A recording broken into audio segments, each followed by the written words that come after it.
आनंद और देवता। जीवन में खुशी और मन की शांति का क्या मतलब है, इसका विवरण इस कहानी में है। बहुत वर्ष पहले एक गांव में आनंद नाम का एक लड़का रहता था। नाम आनंद जरूर था, पर वो कभी खुश नहीं रहता था। आनंद के पास करोड़ों की संपत्ति थी। एक दिन आनंद अपने पिताजी से, पिताजी, मुझे खुश रहने के लिए क्या करना होगा? मैं जब दोस्तों के साथ रहता हूँ तो खुश रहता हूँ, पर बाद में खुशी का अभाव होता है। पिताजी, यदि हम वो काम करें जो हमें पसंद है और वैसे जीवन व्यतीत करें जैसा हम चाहें तो खुश रहेंगे। इस छोटी सी उम्र में ये क्या बातें लेकर बैठ गए बेटा, जाकर खेलो। कुछ साल बाद आनंद बड़ा हुआ। किसी के ये कहने पर कि जुआ खेलने से खुशी मिलती है, उसने जुआ खेला, घोड़ों पर पैसे लगाने लगा, शराब भी पीने लगा। एक दिन आनंद, इन चीजों से मुझे कोई खुशी नहीं हो रही है, अब मैं क्या करूं? इसके बाद उसने नौका में देश विदेश की यात्रा की, लौटकर अपने घर आया। फिर भी वो खुशी से वंचित था। एक बार ये सोचकर कि शायद अकेले रहने में खुशी मिलती हो, वो जंगल में आया। वहाँ काफी देर घूमता रहा। क्या जिंदगी है, कहाँ मिलेगी खुशी और शांति? हो सकता है मरने से खुशी मिले, ऐसा उसने सोचा। तभी एक देवता उसके सामने प्रकट हुई। आनंद ने उसे प्रणाम किया। देवता, मैं जानती हूँ कि तुम खुशी की तलाश में हो। मानव जन्म बहुत कीमती है, ये कभी ना भूलना। तुम्हें एक कहानी सुनाती हूँ। एक बार बादलों में देवी देवता एकत्र हुए। ब्रह्मा जी, आज मैं मनुष्य की रचना करने वाला हूँ। उसे पृथ्वी पर रहना है। सभी प्राणियों में श्रेष्ठ और बुद्धिमान जीव की सृष्टि करूंगा, लेकिन अगर सारे गुण उसे दे दिए तो वो किसी की भी बात नहीं सुनेगा। देखा जाए तो हमारी भी बात नहीं सुनेगा। एक देव, तो आप क्या करना चाहते हैं? देवों का देव, मनुष्य में खुशी, मन की शांति और संतुष्टि हो तो किसी की परवाह नहीं करेगा। इसीलिए मेरा विचार यह है कि इनसे उसे वंचित रखूं।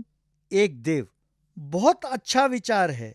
खुशी को ले जाकर समुद्र के गर्भ में छुपा देते हैं। मनुष्य को उसकी गहराई में जाकर उसे निकाल पाना मुश्किल होगा। दूसरा देव, नहीं नहीं, उसे ज्वालामुखी में छुपा देते हैं, वहां नहीं पहुंच सकता।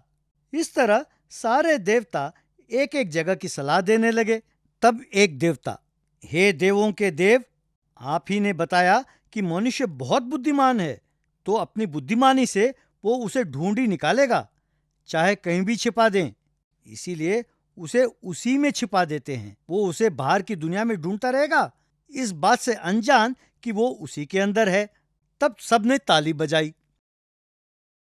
देवता, तुमने सुनी ये कहानी? खुशी कहीं बाहर नहीं, वो तुम में ही है। तुम अपने भीतर ढूंढोगे तो जरूर मिलेगी। अब उसे बाहर ढूंढना बंद करो और अपने अंदर झांक कर देखो। कहकर गायब हो गए। उन बातों से आनंद का ज्ञानोदय हुआ।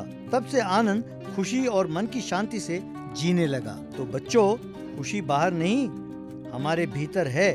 जो ये बात समझ ले वही सच्चा इंसान है। कैसी लगी ये कहानी? इडली डोसे वाले की सफलता। जलंधर नाम के गांव में रावत नाम का एक बूढ़ा रहता था। उसकी पत्नी का देहांत हुए कई साल हो गए थे। बेटा घर छोड़कर चला गया था। एक दिन उसका बेटा राजू घर लौटा। रावत, कहाँ गया था बेटा? तुम्हें गए 1 साल हो गया है। जानते हो मैं कितना चिंतित था। अगर किसी बात से नाराज हो तो बैठकर समाधान ढूंढना चाहिए, ना कि यूं घर छोड़कर चले जाओगे। राजू, आप मेरे बारे में जानते तो हो ना। आपने कहा था कि मैं नौकरी नहीं करता हूँ और आवारागर्दी कर रहा हूँ, इसीलिए नाराज होकर चला गया। शहर में जाकर मैंने नौकरी ढूंढ ली। मेरे मालिक ने कहा कि मैं काम ठीक से नहीं कर रहा हूँ, तो इसलिए वो नौकरी छोड़कर यहाँ आ गया। अब उसे अकल आएगी। कुछ दिनों बाद राजू की शादी चांदनी नाम की लड़की से हुई। बाद में उनके बच्चे भी हुए।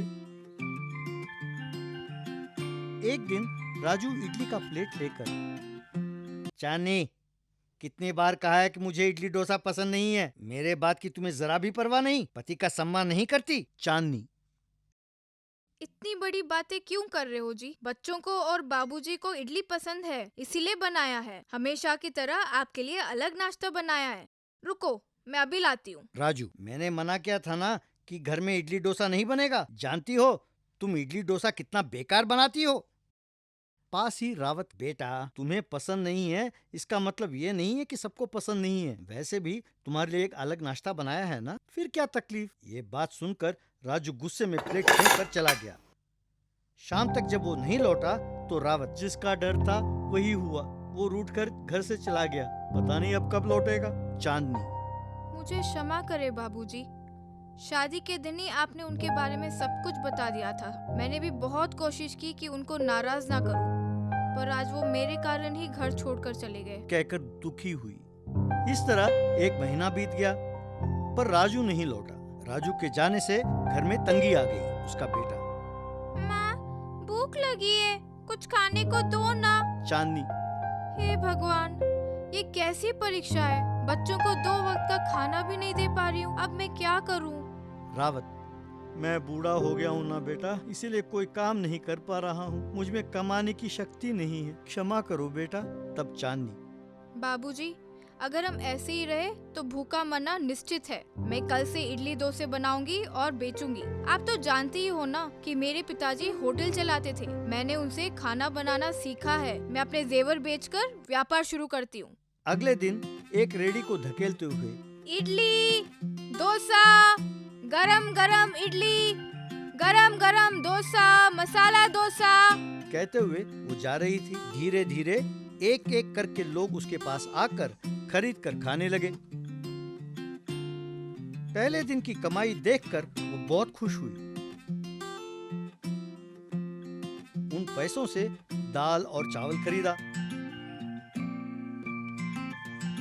अगले दिन फिर लेडी लेकर, आओ भाई आओ, डोसा, इडली, गरम गरम इडली, गर्मा गरम डोसा, कहकर आवाज देने लगी। धीरे धीरे लोग उसके पास आने लगे। जो कमाती थी वो बाबूजी को दिखाती थी और वे खुश होते थे। बच्चे 3 वक्त अच्छा खाना खाने लगे। फिर कुछ समय बाद रेडी को छोड़कर एक होटल खोला। वहां भी बाबूजी की मदद से इडली डोसा बेचने लगी। लोग भारी संख्या में आकर खाने लगे। जो पैसे मिले उससे उसने एक बड़ा घर बनाया। उसके बाद उसने एक बड़ा बिल्डिंग खरीदकर एक होटल खोला। उसके बाद कलेक्टर के हाथों सर्वश्रेष्ठ महिला उद्यमी का पुरस्कार भी प्राप्त किया। एक दिन एक टीवी चैनल वाला कैमरा और माइक लेकर आए। तब एक एंकर, हम टीवी चैनल की तरफ से आए हैं। सब कहते हैं कि आप बहुत मेहनत करके इस मुकाम तक पहुंचिए। आपके इस विजय का राज क्या हम जान सकते हैं? विजय का कोई राज नहीं होता है। यदि हम कोई भी काम निष्ठा और श्रद्धा से करें तो विजय निश्चित है। हमारी जरूरत ही हमें विजय की ओर ले जाता है। इस मामले में मेरे घर की जिम्मेदारी ही मेरी जरूरत बनकर मुझे इस रास्ते पर चलने के लिए प्रेरित किया। मेरा ये मानना है कि नारी यदि चाहे तो कुछ भी कर सकती है, पर इसके लिए उसे परिवार का भी प्रोत्साहन चाहिए। मेरे परिवार ने हमेशा मेरे साथ रहकर मेरा हौसला बढ़ाया है। किसी दूर के शहर में टीवी में ये सब देखकर राजू दंग रह गया। उसे अपने गलती का एहसास हुआ। लौटकर चांदनी के पास आया। राजू, मुझे माफ करो चांदनी, छोटी सी बात पर रूठकर अहंकार में मैं तुम लोगों को छोड़कर चला गया। मैं मूर्ख था जो बच्चों के बारे में भी नहीं सोचा। मेरे इस बर्ताव के बावजूद तुम्हें यह कहते देख कि तुम्हारे विजय का कारण तुम्हारा परिवार है, मुझे शर्मिंदगी हो रही है। ये तुम्हारा संस्कार है कि तुमने मेरे बारे में कभी भी किसी से भी कोई बुराई नहीं की। अब जिंदगी में कभी भी तुम्हें छोड़कर नहीं जाऊंगा। उस दिन से वे सब खुशी खुशी रहने लगे। तो बच्चों, क्रोध और अहंकार से कुछ भी हासिल नहीं होता। श्रद्धा और प्रेम से कोई भी काम करो तो विजय निश्चित है। यही इस कहानी की सीख है।